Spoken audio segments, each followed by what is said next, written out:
was like, I wonder when, I don't know why this question came to my head.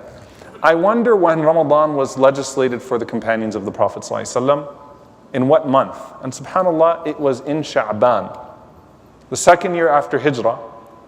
You had these companions that were just learning how to pray. Some of them, in fact, the majority of them were Ansar. They only spent a year with the Prophet ﷺ. Salah was still being defined. The Quran was still being revealed. You know, when you think about Taraweeh prayer, Al-Baqarah just came down. Ali Imran and Nisa are not even there yet. So when you're thinking about the nights of Quran and what this is going to be like, this is a very new thing for them. And it's unlike the ayyam and ma'dudat, the few days of fasting that they used to have before. What a new experience. Shahru Ramadan? Wait, we have to fast the whole month? They were still struggling with alcoholism in the community because alcohol was not yet fully forbidden. It was partially forbidden. And even when it was partially forbidden, you had some that were still coming to the prayer drunk. And even when it was at that next level, when it was fully forbidden, you had some that struggled with it. There's a lot going on, and suddenly Ramadan drops on them. And they have less than a month to prepare for the very first Ramadan. That is actually significant and can help us relate when we might feel like, wait a minute, I don't know if I'm ready for this yet. Well, you know what? What did Allah subhanahu wa ta'ala say? يُرِيدُ اللَّهُ بِكُمُ الْيُسْرِ وَلَا يُرِيدُ بِكُمُ الْعُسْرِ. By the way, Allah is not trying to make things difficult for you. Allah is not trying to burden you. Allah wants ease for you. This is not to punish you. This is not because you did bad in Badr and something bad has to happen now and this is something that is punitive. Just like مَا أَنزَلْنَا عَلَيْكَ الْقُرْآنَ لِتَشْقَى. The Quran was not sent down to cause you stress. Salah was not sent down to be this burdensome obligation, but to be a sila, a connection with Allah subhanahu wa ta'ala. Shahru Ramadan, that's coming to you now, is a gift from Allah subhanahu wa ta'ala. الَّذِي أُنزِلَ فِيهِ الْقُرْآنِ. The Quran is descending upon you now in chunks that it has never descended before. In Mecca, short surahs. Suddenly the Quran is coming down in pages upon pages upon pages. Long surahs are descending. This is the month in which the Quran was initiated. الَّذِي أُنزِلَ فِيهِ الْقُرْآنِ. And you have a chance to get closer to your Lord than you've ever been before. Do not look at this as some sort of burden. Do not look at this as something that you're not going to be able to do. They were not used to fasting. They were not used to fasting. They had a day or two or some days before, but they were not used to this idea of fasting in succession. And so once you sort of take a step back and first and foremost look at Ramadan like a gift from Allah subhanahu wa ta'ala that is actually here with immense mercy, then you approach it differently. And as you read about the Salaf and you read about the pious predecessors, you know what you don't find from them? You don't find that they were very stressed out in Ramadan, which I've noticed over the years, and I'm guilty of it. Sometimes you know the stories, you know their stories, you know the goals they had, them meeting their goals, you're starting to fall short, and it's beginning and you feel like it's slipping very quickly, or you weren't prepared for it, you weren't ready, and you get stressed out. They weren't stressed in Ramadan. Ramadan was go time. Ramadan was Allah's mercy is descending right now like never before. The gates of Jannah are flung open and I am calling upon Al-Afu, the most forgiving one. It's time to go with whatever I have right now. It's not time to think about what I wasn't prepared for or how much Quran I did not read before Ramadan or the fasting or it's none of that is relevant at this point. It's Allahu Akbar, Ramadan is here. Let me do what I can.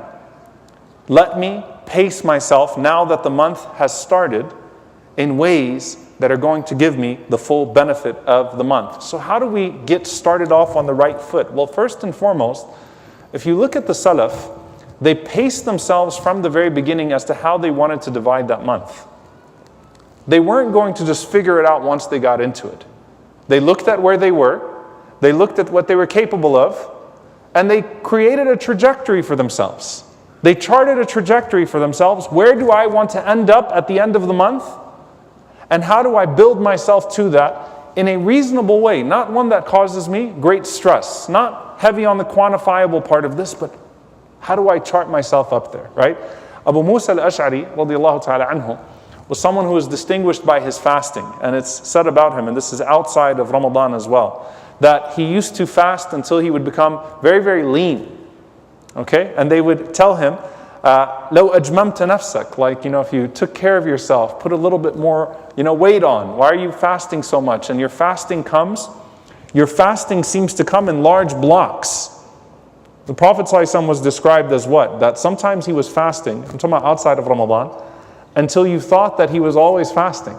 And sometimes the Prophet ﷺ took a break from fasting until you thought that he was never fasting, sallallahu alaihi wasallam. So Abu Musa, you seem to have this really intentional schedule that you have yourself on. What is that? And he said, إِنَّمَا يَسْبِقُ مِنَ الْخَيْلِ الْمُضَمَّرَةِ. He said the fastest horses, the ones that always win the races, are the lean ones. And al-mudammara is a very rich word in the Arabic language because it actually speaks to their diet. The Arabs had this whole thing when they prepared their horses for a race of what they would feed the horse before and how they would, how they'd start to take quicker laps to jogging laps to walking and keeping them on a schedule before the race starts. And what would end up happening is that you had sometimes those that weren't very good trainers, you're training your nafs, which is the horse, sometimes not very good trainers, that had horses that were stronger and faster in their nature. They'd go quick and then they'd crash, they'd be overtaken. So they start the race quick and then they get overtaken. Al-mudammara, if you watch a professional race, is that person that's running and you're like, when are they going to burst? And then they slowly start overtaking the rest of the racers. And this is actually what Abu Musa said I'm doing to my soul. SubhanAllah. This is how I treat my soul. I treat it like that horse that has this course. It's a long course there. That 30 days is far away, but so close, because we know that next week we're going to say Ramadan is already disappearing, and we're already in the last 10 nights, and we're already on the 27th. May Allah subhanahu wa ta'ala grant us a life of acceptance. Allahumma Aamin. But we know how this goes every year, right? He's saying, I've already charted it out. I see where the end goal is, and I'm pacing myself. And al-mudammara would eat a very nutritious meal, and they wouldn't eat too heavy. They'd eat something very nutritious and slowly start to tone down. It's like a weight cut for horses, right? Not extreme, tone down before the race starts and then build themselves back up. And he said, this is how I plan to live my life. And he used to say to his wife, shuddi rahlak, tighten up your belt, get ready, get your camel ready. It's time for us to go. Get the journey ready, or be ready for the journey. فَلَيْسَ عَلَى جِسْرِ جَهَنَّمَ مَعْبَرٍ. There's no shoulder on the bridge over Jahannam. That's the best way that I could at least translate this. You don't get to pull over on the sirat or on the jisr. You want to cross it quickly. You want to move across it intentionally. And so when you're charting out your Ramadan, you are already taking into consideration, and subhanAllah, this is what, the Salaf, as they commented actually on, some of the scholars commented on Abu Musa's fasting. They said that they would go fast, then pace, then very fast. Right? Sort of that last 10 nights. And subhanAllah, what you notice from the Salaf is that they didn't used to do this 10-10-10 division. Okay, they didn't divide their Ramadan into 10-10-10. We've recently sort of crafted out this dip. There shouldn't be a dip in Ramadan. They had a very clear 20-10 divide. They didn't have a 10-10-10 divide. I know the narration that is popularized, the first 10 being mercy, the second 10 being forgiveness, the third 10 being pardoning from the fire. That's actually not authentic. They paced themselves as 20 and 10. The first 20 days they had a regimen, the last 10 days they had a regimen. And that's something that's very profound. And so those that used to do a khatam of Quran on a daily basis, and I know that already puts Ramadan out of reach for some people, right? They did their 2 khatams in the last 10. And you can take that equation and you can cast it on all of the ibadat, all of the acts of worship that you plan to take on in this Ramadan. Set a goal for the 20, set a goal for the 10. And there is some wisdom and some benefit to doing that. Now, if the goal that you set for the 20 is an unreasonable goal that you're not going to be able to meet, you're going to spend the 10 trying to catch up on the 20. You're going to spend the 10 trying to catch up on the 20.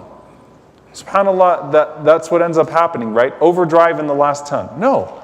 Set a goal for yourself with your recitation, with your adhkar, with your dhikr, with everything else. For the first 20, that you know you'll be able to maintain across the 20, inshallah. then kick it into the next gear when you reach into the last 10. And some of the ulama mentioned, subhanAllah, in this idea of yuridullahu bikum al-yusr, Allah wants ease for you. Look at the presence of the suhoor. Look at the presence of the suhoor, of taking that means of feeding yourself before the day even starts.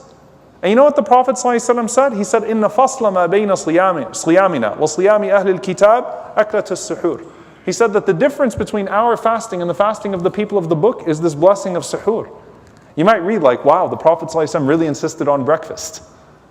If suhoor has just turned into food for you, the Prophet ﷺ really insisted on breakfast, right? The angels sending salawat on the people of suhoor. But what this actually was referring to was that the people of the book, the way they used to fast, was that when half of the night passed, they started their fast. So not until the time of Fajr, they started their fast from half of the night. They wouldn't eat, they wouldn't drink after that. And the Prophet ﷺ insisted on a suhoor. Why? You are meant to not eat, well, I don't want to trash anyone's suhoor food, okay? But let's just say salty, heavy food. It kind of defeats the purpose. Okay? What would the Prophet ﷺ eat at suhoor? He ate dates, he ate nutritious things, things that could hold you up for the day, so that you wouldn't be bothered. This is a gift from Allah subhanahu wa ta'ala. Because your nafs, your soul, is that racehorse for Ramadan. So be very intentional even about that, because it was a gift from Allah subhanahu wa ta'ala. And the angels send their salawats on the people of suhoor. So, you know, some people say it like from a source of pride, I don't eat suhoor. Like, you know, mashallah, my fasting is so much stronger, I don't eat suhoor. No, wake up and eat suhoor. Even if it's a few dates and some water, because you're supposed to be pacing yourself for the day, not torturing yourself. Allah subhanahu wa ta'ala is not pleased with people who are just tortured and sick and fatigued the whole time. You're supposed to be pacing yourself for the day, you're supposed to be pacing yourself for the month, and have a very clear end in sight for all of this. The last thing that I will say in this regard is what Ibn Mas'ud radiallahu ta'ala anhu said, because we stressed this in Sha'ban, we need to stress it again today. Ibn Mas'ud was sitting with some of the tabi'een, and he is Abdullah bin Mas'ud, and he's distinguished by what? He's distinguished by the Quran. I cannot imagine how much Quran Ibn Mas'ud used to read in Ramadan. This is the first man to read the Quran in public. This is the man who the Prophet ﷺ said, whoever wants to hear the Quran, غَدًّا طَرِيًّا كَمَا أُنزِلْ, fresh, like the day it was revealed, listen to Ibn Mas'ud read Quran. I can't imagine what his Ramadan khatams were like, right? What his Ramadan Quran was like. So they gathered around him and they asked Ibn Mas'ud radiallahu ta'ala anhu, كيف كان استقبالكم لرمضان? What did you used to do to prepare yourself for Ramadan? Like get your notepads out, right? What's the ibadah that you did to prepare for Ramadan? And he responded with this. قال ما كان أحدنا يجرأ أن يستقبل الهلال وفي قلبه مثقال ذرة من حقد على أخيه. He said, no one of us would dare, يجرأ, no one of us would have the jur'ah, no one of us would dare that the hilal of Ramadan rises upon us and we have 1 atom's worth of a grudge in our hearts towards our brothers. The work of forgiveness never ends. Your heart has to be completely free of grudge so that you can completely focus it on being forgiven by Allah subhanahu wa ta'ala. So I know we're right at the heels of it. Ibn Mas'ud, tonight inshallah we're going to see the hilal of Ramadan, or tomorrow night it becomes apparent to us. Don't dare to have in your heart anything. We would not dare, as the companions of the Prophet ﷺ, to have in our heart anything of ill will towards our brothers and our sisters at that point. May Allah subhanahu wa ta'ala clear our hearts of that which is displeasing to Him, and prepare our hearts for Ramadan, and give us the guidance and the rushd and the action plan and the way that we can make the most of it, and ultimately allow us to leave it completely forgiven of our sins and embraced by His mercy and entered into His paradise. Allahumma Aamin. أقول قولي هذا واستغفر الله لي ولكم ولسائر المسلمين فاستغفروه إنه هو الغفور الرحيم.